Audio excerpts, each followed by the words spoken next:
Hello everyone, and welcome to another episode of our study of moral philosophy. Last time we took a look at what is a human act, what is an act of a man, and we also saw what are commanded acts. So now there is something which, in a way, makes us responsible morally for any actions. So, what are those three elements? So, that is what we'll be taking a look today when we look at the ethical constitution of a human act. So, therefore, we need to see for an action to be truly human, okay, what are the essential qualities that have to be there. So, if you are to be held morally accountable for something, that means you should have done it with knowledge, with voluntariness, and freedom. So, among all these three, we see that voluntariness is the central feature. Okay, it is something that makes an act a human act. But again, we see that voluntariness is impossible without knowledge, and it usually also implies freedom. Okay, so therefore, we see that this is how these three are kind of connected to one another. Now, let's go a little bit deeper and try to understand each of these in detail. So, first is knowledge. Why is knowledge needed? Any guesses? Well, we see that the will itself is blind. Okay, so it cannot choose, it cannot see what it is choosing. So, what happens is it depends on the intellect. Okay, that is a thinking mind. So, it depends on the intellect to show what is good or bad, to show what end or what goal to aim at, to show which means or methods are suitable, to also kind of balance whether to do something for or against, and also plays an important role in deliberation, judging, and planning. So, for example, you decide to become healthy. So, the decision is to become healthy. So, the intellect says to become healthy, I must what? Exercise and eat well. And therefore, the will says, okay, yes, this sounds good, and I will follow this plan. Now, without the intellect,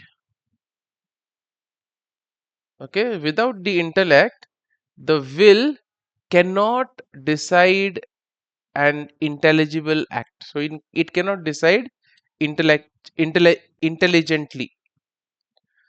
Now, what is deliberation? The deliberation is the thinking before the choosing. So, we cannot choose properly unless we understand what we are choosing. Okay. So, for example, when you're buying a particular phone, what do? You compare the prices, you compare the features, you look at the different brands that are available, and you try to weigh, right? So your intellect will see, array, which is good, which is bad, which has got more advantages, what are the disadvantages in the other phone. Only once you have looked at all these factors, you've looked at your budget, how much you can afford, only then does your will decide. Okay, only then you make a decision and you buy. Now, for this, we see that awareness is very much important. So, in this case, we speak about advertence or awareness. For an act to be human, the person must be aware of what they are doing. Okay, and this awareness can be strong, weak, or it can be partial. So, strong advertence is when you're fully aware, fully knowing what is happening around you. Weak advertence, half aware. No advertence is when you are unaware. So if you are unaware of something, then it is not a human act, as we have already decided in the previous episode. Let's take a look at some simple examples. Okay, so let's say you deliberately decide to lie. So this again is a strong advertence, and hence you are fully responsible. Let's say, for example, you're distracted about something and you just utter something hurtful. That will come under the weak advertence. Why? Because you're half aware, hence the responsibility is reduced.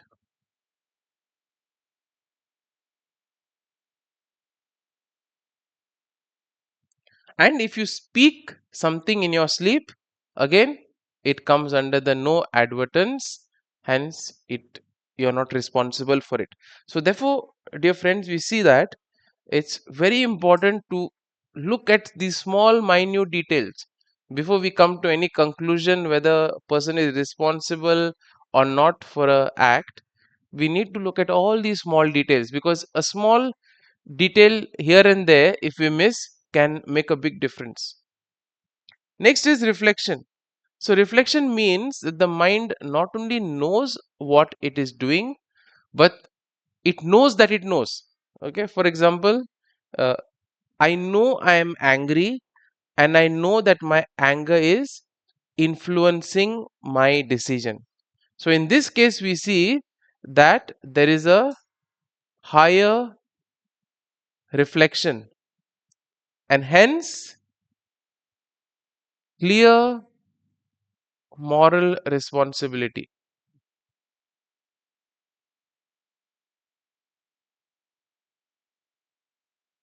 Next, let's take a look at unknown parts of an act that are not imputable. So let's say if a person does not know some detail or circumstance, they cannot be blamed or praised for that part. Let's say, for example, killing a person without knowing it is your father. So a person kills someone intentionally, so therefore he is guilty of murder. Okay, why? Because he intended to kill. So let's put this down. Uh,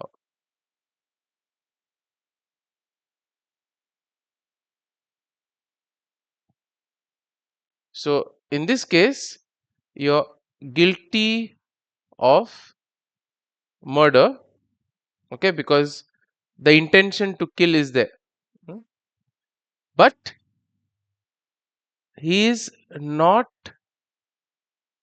guilty of parricide, that is killing one's own father. Why? Because he did not know that this victim was his father.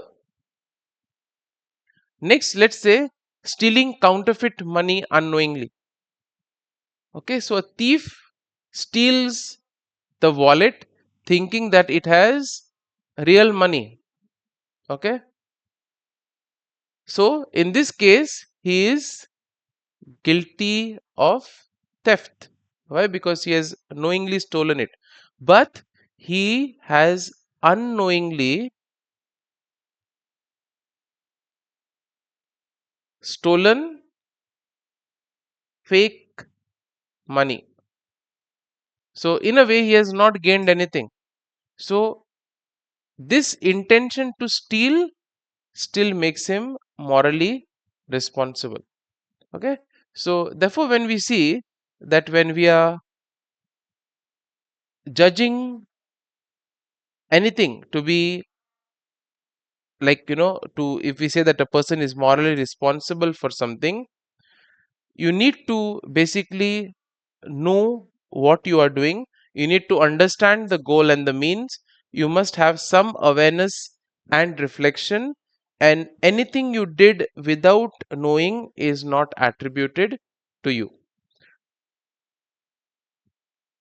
Now, we said that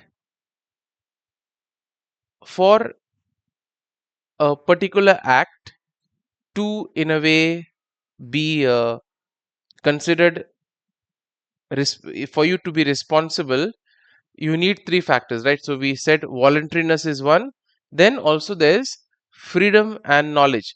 So now we have seen the part about knowledge. Now we move to the next part of freedom. So now freedom basically means when all the conditions for action are present and you either do it or you don't do it. Here what is important is this options. Okay, options are there with you. You can choose either to study or not to study. You can choose to either lie or you can choose to tell the truth. You can choose to help someone or you can choose to walk away. The ability to choose between possibilities is the freedom. Okay, so this is the ability to choose between possibilities. Next, what we need to understand is freedom and voluntariness. Very often we see that these are connected, but they are not the same. So, a voluntary act is you know what you are doing and you will it. Okay, so you know what you are doing and you have willed it. Free act is you had two or more real options and you chose one of them. So most of the voluntary acts are also free acts, but it is not always the case. This is what we need to understand. Okay, so most of the voluntary acts are also free acts, but not always. So let's take a look at what is this not always. So when is a voluntary act not free? Okay, so let's say when a so this we see is rare. Okay, so now there is one special case when we can look into it. When a person faces the perfect good, he cannot choose against it. Why? Because the perfect good is so totally fulfilling that there is no reason to reject it. So a person cannot choose something without a motive. Let's take an example. Okay. First, we'll take a look at the desire for happiness. Okay, so this will basically help us to understand a voluntary act that is not free in a little more better manner. So everybody wants to be happy. Yes. If you ask, do you want to be happy? Okay, you cannot say no meaningfully, right? You will happiness, but there is no alternative. So therefore, in this case, the voluntary act is not free. Why? You are willing the happiness, but you have no choice. If you want happiness, you cannot say, no, I don't want to be free or I don't want to be happy. There is no other alternative. Why? Because you want to be happy. Let's take another example is the beatific vision. Okay, that is seeing God in heaven. Now, this good is so complete that the will cannot turn away. Okay, you want to see God. This is what you have been working for all of your life. And if you're given the option, you cannot choose otherwise. So here it is voluntary, it is willed, but still it is not free. And therefore, we see that in our ordinary life, almost all voluntary acts are free acts. Why? Because normally we have alternative. But in such cases, we see that voluntary acts can also be not free. You may not have the freedom. Now, so we need to look at the difference, okay, uh, in the emphasis. So, voluntary stresses how strongly you want or you choose something. Free means that you could have chosen the opposite. Let's say, for example, a person in strong anger hits someone. Now, he may want to hit the person, so the voluntariness is strong. But the freedom is less because emotion has reduced his ability to choose calmly.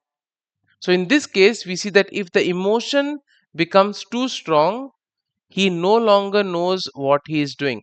So, again, there is no voluntariness and no freedom. So, let's take a look at the 5 levels of human action. So, these, just think of it as actions in 5 different layers. So, first are the violent acts. Okay, so they are forced from outside.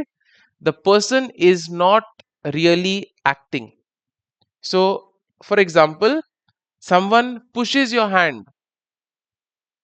Okay, someone pushes you, and as a result, you drop the glass. So, it is done to you and not by you. Next are automatic acts. They come from inside the body but without knowledge. For example, your heartbeat or sneezing for that matter.